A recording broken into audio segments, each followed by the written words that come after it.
Fluidité, matière en suspension accrue, eutrophisation, complications de la filtration, la méthémoglobinémie, maladie bleue, infertilité, développement précoce, problème de fœtus, problème menstruel, obésité, cancer, plus les écosystèmes, et aussi ostéoporose, problème au rein, j'ai oublié une coupe, je vais te mettre 2 pages de même. C'est beaucoup de problématiques qu'on peut avoir liées à notre santé et aux écosystèmes aussi. Alors, je pense que c'est à prendre en considération, puis qu'on devrait vraiment faire quelque chose pour relever à ça. Alors, pour faire ça, justement, je passe encore à Mme Châtelain pour parler, on va voir avec elle ce qu'on pourrait faire chacun de nous individuellement pour pouvoir contrer à toutes ces affaires-là. Alors, je passe à Mme Châtelain.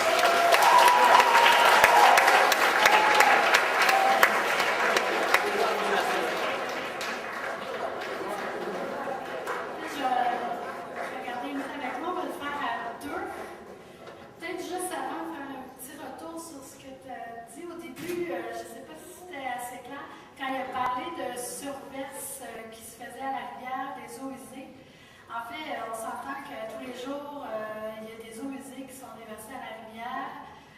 Habituellement, comme Émile nous a présenté, il y a un traitement qui est fait.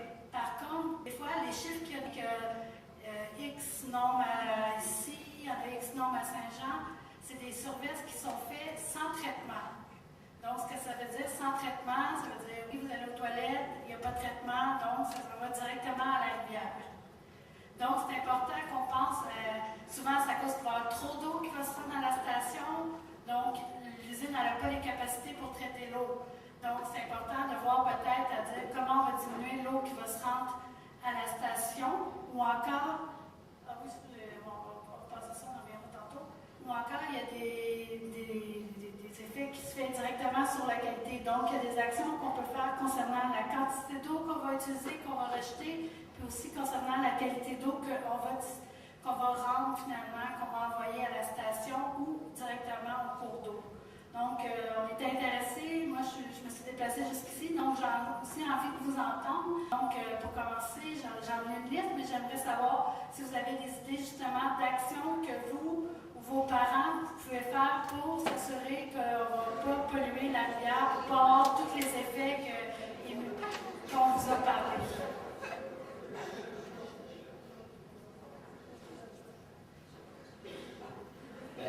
Il y en a une solution aussi, ça diminue l'eau, c'est pisser 2 fois dans le flush.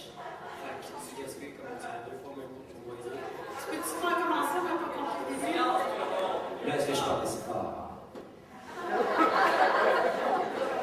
C'est oui. Alors, il y a une solution, c'est de pisser 2 fois dans le même flush, ça prend 2 fois moins d'eau par rapport à la piscine. Tu peux même prendre ça 3 si tu as mieux économiser.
Donc, ça s'en va justement jusqu'au cours d'eau. Et oui, ces médicaments-là, on peut penser, il y en a sûrement plusieurs, des filles qui sont ici qui prennent la pilule contraceptive. Donc, il y a même nous, soit par les médicaments qu'on jette ou justement par le fait qu'on va aux toilettes, qu'on urine, on va libérer finalement ces substances-là dans l'eau. Et oui, les poissons vont être contaminés, puis oui, on commence à avoir des déformations chez certaines espèces. Donc, c'est important justement de penser que peut-être qu'on peut se débarrasser autrement des médicaments ou des produits chimiques que directement dans l'eau. Finalement, il ne faut pas oublier que vous aussi, vous allez boire cette eau-là parce que l'eau qu'on rejette, c'est l'eau qui est traitée plus loin pour une autre municipalité et que c'est d'autres personnes qui vont la boire. Donc, est-ce qu'il y a d'autres idées de solutions? Utiliser des pompes de douche plus économiques ou des trucs comme ça. Moi, c'est quand on prend notre douche, qu'on se lave les cheveux. Donc, on rince nos cheveux, puis après, on éteint la douche. Puis après, on lave nos cheveux. Puis après, on traverse la douche pour rincer nos cheveux. Oui, puis aussi, chez moi, j'ai des barils d'eau. Puis il y a un dégouttoir autour de ma maison. Puis quand il pleut, ça tombe dans les barils d'eau. On utilise les barils d'eau pour arroser les fleurs. C'est vrai, présentement, il y a de plus en plus justement de petits outils qui permettent de diminuer les quantités d'eau qui sont utilisées à la maison quand on prend la douche ou encore pour que sur les toilettes, on peut aussi avoir moins d'eau qui vient dans la toilette parce qu'on s'entend pour ce qu'on fait. Là, j'ai pas amené des chiffres, je n'ai pas passé, mais il y a vraiment une grande quantité d'eau qui passe qui est finalement pas nécessaire pour en prendre moins, mais avant c'était comme ça qu'étaient fait les toilettes, c'est ça que la plupart des gens ont chez eux, mais moi j'ai ça. Mais de plus en plus, il va y avoir des toilettes avec un moins grand débit d'eau, donc ça va permettre justement de diminuer la consommation d'eau. Puis les initiatives justement avec les balles d'eau, c'était très bonnes. L'eau qui arrive du ciel, c'est de la bonne eau qu'on peut garder, puis juste l'utiliser quand on en a besoin pour arroser les plantes pendant l'été. Aussi, pas arroser l'asphalte l'été. Je sais qu'il y a des camions qui passent qui disent qu'on doit économiser l'eau, mais ça peut pareil. Je suis toujours avérée quand je vois justement, il y en a encore qui, au lieu de passer ici, d'accord, il y en a qui n'aiment pas savoir des petites roches sur leur cours, sur l'asphalte de leur entrée de maison, mais utiliser l'eau, c'est pas la bonne solution. Là. Ils peuvent utiliser un balai si jamais ils n'en veulent pas, parce que c'est de l'eau potable, donc c'est de l'eau qu'on a traitée, qu'on a payée pour la rendre potable, puis en plus, on va la gaspiller juste à nettoyer l'eau. Vous pouvez en parler à vos parents, c'est vos parents qui payent les taxes, donc c'est vos parents finalement qui payent pour rendre l'eau potable. Est-ce que c'est pour la gaspiller ou non? C'est à réfléchir aussi. J'ai une question par rapport à la vaisselle, mettons, est-ce que vous savez si ça gaspille moins d'eau de faire la vaisselle à la main que d'utiliser le lave-vaisselle? Ça dépend comment tu la fais. Si tu fais la vaisselle, puis tu laisses, il y en a qui lavent la vaisselle, au lieu de remplir l'évier, ils vont laisser couler l'eau. De façon normale. Ça, c'est pas bon. Mais oui, c'est une bonne nouvelle pour vous. C'est vrai que si vous remplissez votre lave-vaisselle à pleine capacité, ça utilise moins d'eau utiliser le lave-vaisselle. Donc, c'est bon pour vous, ça.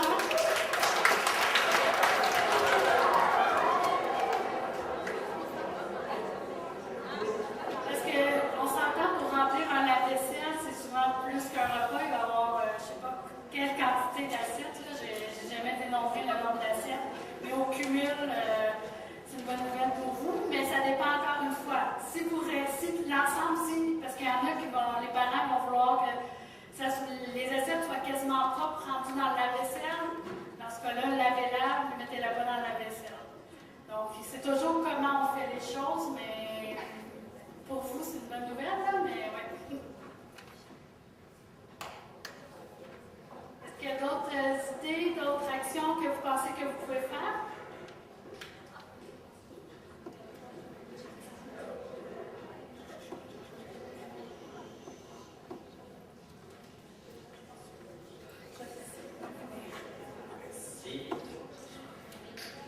Alors, je reviens encore une fois pour terminer ça.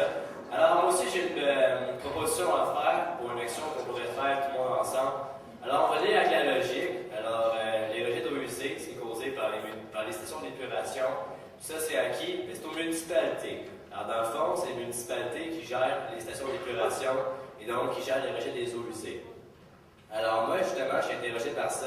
Ce que j'ai fait le 4 décembre dernier, j'allais visiter non, je ne suis pas allé visiter. Je me suis présenté au conseil municipal de Chambly pour poser une question justement au maire quant au rejet des eaux usées. Donc, je me suis présenté là, c'est pas bien compliqué, c'est pas plus grand qu'une salle de classe, même plus petit. Il y a à peu près 10 membres du conseil, puis 20 chaises dans la salle pour les invités. C'est toujours à moitié vide. On est genre 10 dans la salle, autant les journalistes qui sont genre 5, fait qu'il y a genre 5 personnes dans la salle. En tout cas, il n'y a pas grand monde. Maintenant, on se présente là-bas. Ça fait des questions au début. Là, j'attends, je vais pas être le premier qui sera là, j'aime pas ça briser la glace. Il y en a un, deux qui se pointent, après je me pointe en troisième, super subtilement. Après, vient mon tour, je demande, dans le fond, à Chambly, qu'est-ce qui avait été fait par rapport au déversement des eaux usées, qu'est-ce qui resterait à faire, qu'est-ce qui resterait à faire, c'est quoi la situation actuelle à Chambly. Alors, je me suis fait répondre qu'à Chambly, justement, ils ont investi 5 millions de dollars pour moderniser la station d'épuration.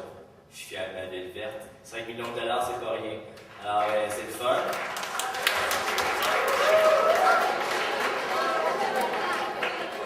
Et donc, justement, le maire, sachant pas trop comment répondre, il m'a invité à aller visiter la station d'épuration directement.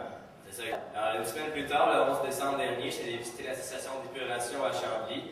Et donc, j'ai appris une couple d'affaires, comme que c'est une filtration par micro-organismes. Donc, il n'y a aucun produit chimique qui est déversé pour filtrer les eaux. C'est toutes des bactéries qui travaillent là-dedans. Alors, ça prend aussi 26 jours à faire le tour de tous les bassins pour être finalement filtré. Donc, ça prend du temps à l'eau pour être filtré au complet. D'où l'importance d'avoir des grands bassins et des réduire la consommation parce qu'on a juste 4 bassins pour filtrer à Chambly. Puis, il faut que l'eau passe par les 4 bassins sans exception. Puis, ça prend 26 jours à passer au complet. D'où l'importance de ne pas rejeter trop d'eau à la municipalité si on veut que les bassins puissent les prendre.